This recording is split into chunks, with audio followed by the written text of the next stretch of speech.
साथियों नमस्कार। साथियों, आप लोगों के सामने फिर मैं गंभीर मुद्दा रख रहा हूँ। थोड़े दिन पहले कांग्रेस पार्टी ने पूरे देश के अंदर प्रोटेस्ट भी किया था पेट्रोल, डीजल और एलपीजी सिलेंडर और इनके ऊपर जो रेटें बढ़ रही हैं। साथियों, क्या होता है, मैं आपको कुछ आंकड़े दे रहा हूँ, उससे शायद आप लोगों को समझ में भी आ जाए। जब मनमोहन सिंह जी की सरकार थी, जब क्रूड ऑयल प्रति बैरल 102 से 105 रुपए के बीच में था, तब भारत के अंदर जो पेट्रोल की कीमत थी वो 70 से 75 रुपए के आसपास थी। ठीक है। अच्छा, आज की तारीख में क्या हो रहा है, क्रूड ऑयल की रेट पता है? आप में से किसी को अगर जो भी मेरा वीडियो देख रहे हो, सत्य पता करना हो इस सरकार का, बीजेपी सरकार का, तो सत्य पता करें। आज की तारीख में क्रूड ऑयल 35 से 30 रुपए के बीच में मिल रहा है। उस समय 101 रुपए से 105 के बीच में यूपीए गवर्नमेंट में, और इनकी गवर्नमेंट में 30 से 35 के बीच में।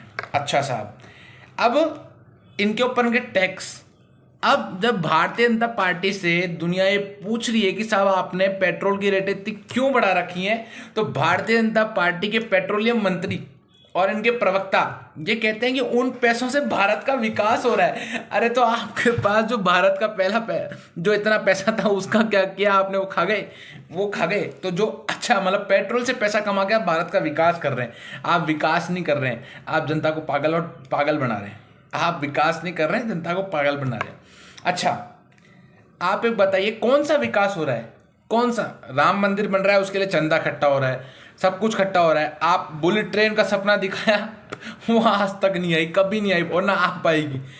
आपने 5 मिलियन ट्रिलियन इकोनॉमी की आपने लोगों को झूठा जुमला छोड़ा कि हम इतनी इकोनॉमी पहुंचा देंगे। आज जीडीपी की हालत सब देख रहे हैं, पूरी सेल। आप बांग्लादेश से भी नीचे आ गए हैं, वो पूरी भारत की जनता देख रही है। अच्छा, कौन से विकास? रोड कौन सी? तो रोड टैक्स तो ले रहे हो आप रोड टैक्स ले रहे हो, सारी चीज रोड तो कोई सारी बन रही है, तो वो सारी रोड टैक्स से बन रही है। कौन सा भारत के अंदर ऐसा कौन सा पेट्रोल के ऊपर रेट बढ़ा के कौन सा विकास हो रहा है? आप एक विकास का नाम तो बताओ, कौन सा विकास कार्य हो रहा है? कोविड के अंदर अगर आप कहो कि कोविड के अंदर पैसा लग रहा है, तो कोविड में तो आप बिल्कुल ही फेल हो। आपने विपक्ष के कहने पे तो वैक्सीन को फ्री किया है, वो भी आपने 21 जून से किया है, कौन सा अभी से किया है। तो आपने इतने साल से जो पैसा ले रहे थे, तो वो क्या कहाँ जा रहा था भाई वो पैसा? मतलब आज की तारीख में जनता, पहली बात ही कोरोना से इतना भयंकर मरी हुई है, और आप पेट्रोल पे दाम बढ़ाए जा रहे हैं, मतलब, और फिर कह रहे हैं विकास हो रहा है। अरे कौन सा विकास हो रहा है इस देश के अंदर भाई? कोई विकास नहीं हो रहा, दिख नहीं रहा हमको तो कि कोई विकास हो रहा हो। क्योंकि अगर विकास हो रहा होता तो दुनिया आपसे इतना गला चीख फाड़ के इतना नहीं बोल रही होती। अच्छा, दूसरी बात, आपने कितनी जॉब दी? 2 करोड़ जॉब आपने प्रति ईयर दी है? नहीं दी होगी। आपके पास इसका भी आंकड़ा नहीं है, क्योंकि आपने जॉब ही नहीं दी। तो विकास तो हो ही नहीं रहा है, विकास कार्य कहीं भी नहीं है। आप सिर्फ लोगों को झूठ बोल रहे हैं। आपने कहा कि इतने उस समय इतना था, तो क्या था क्या नहीं था? आप लोग भाई, आप आरएसएस को बढ़ावा दे रहे हैं, आप आरएसएस के अंदर पैसा डाल रहे हैं, वो पैसा विकास कार्य आरएसएस का हो रहा है। विकास जो हो रहा है ना, वो आरएसएस का विकास हो रहा है, वो भारत की जनता का विकास नहीं हो रहा, वो आपके संगठन का विकास हो रहा है। वो दिख रहा है सबको, नए नए कार्यालय ऑफिस खोले जा रहे हैं, सेंट्रल विस्टा प्रोजेक्ट लाया जा रहा है, तो वहीं तो विकास हो रहा है। और विकास हो कहाँ रहा है? अगर विकास सच्ची में हो रहा होता भारत की जनता का, तो आज जो हालत रोड पे है ये नहीं होती, ऑक्सीजन की मारामारी नहीं होती, हर चीज़ के लिए इतनी मारामारी नहीं होती। साथियों, मेरा आपसे यही निवेदन है कि आपको धीरे धीरे इस सरकार का सच पता चलता जा रहा है। खुद ही दुनिया के सामने इनका सच आ रहा है, क्योंकि दुनिया को सब दिख रहा है। अभी यूपी के अंदर चुनाव है, आप खुद देख लेना। यूपी के अंदर पेट्रोल की रेटें बिल्कुल डाउन हो जाएंगी, आप खुद ही देख लेना। और फिर जैसे ही चुनाव खत्म, चाहे इनकी सरकार आए चाहे ना बढ़ाए, केंद्र सरकार अपना टैक्स बढ़ाना वापस चालू कर देगी। तो ये इसी तरीके से आपको भड़काएंगे, इसी तरीके की ये राजनीति करना जानते हैं। तो आप इनके झूठे जुमलों से बचें, क्योंकि ये एक नंबर झूठी पार्टी है। इनके पास कोई काम नहीं है। अगर होता तो एक दुनिया के लिए काम करते, लोगों को रोजगार देते, लोगों को, जो लोग आज परेशान हो रहे हैं, भारत की जनता को मौत के मुंह में से जाने बचाते। गंगा के जो किनारे जो इतनी सारी लाशें आई हैं, उनको सही करते। इनका कुछ नहीं है ना, इन्होंने कोई हॉस्पिटल बड़ा गवर्नमेंट का खोला, सब इन्होंने प्राइवेट के ऊपर छोड़ दिया कि हम तो वैसे ही प्राइवेट की सरकार हैं, हमारे को सब कुछ वैसे ही प्राइवेट करना है। तो बस इन लोगों का यही एक वो है। बाकी पेट्रोल के लिए पूरा विपक्ष, भारत की जनता को मैं कहना चाहता हूँ, एकजुट हो जाएं और इस सरकार के ऊपर जितना चाहे आप लोग दबाव बना सकते हैं बनाएं, क्योंकि सच्ची में आज पेट्रोल भराने वाले की आंखों में आंसू है।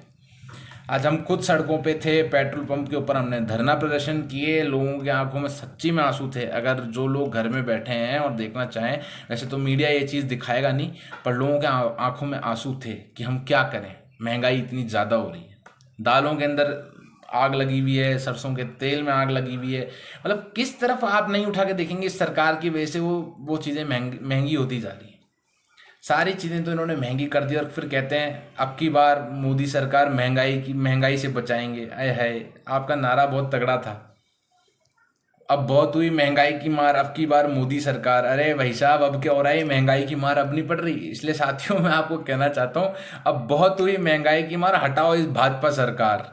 क्योंकि ये जो जिस मुद्दे को लेके आए थे, तो अच्छा, इनके केंद्रीय मंत्री स्मृति ईरानी जी से मैं एक बात पूछना चाहता हूँ। स्मृति ईरानी जी, अब आप कहाँ हैं? दिख नहीं रही कहीं, सिलेंडर लेके नहीं बैठी, सिलेंडर लेके बैठो। कहाँ है राजनाथ सिंह जी? सिलेंडर लेके बैठो भाई। बहुत आपकी सरकार ने बहुत तगड़ी रेट कर दी है मैडम पेट्रोल की, जवाब दो इसके ऊपर, जवाब देना पड़ेगा आपको। ये नहीं गद्दी पे बैठ गई तो मेरा सब कुछ खत्म, भारत की गई जनता बाढ़ में, ऐसा नहीं होना चाहिए मैडम।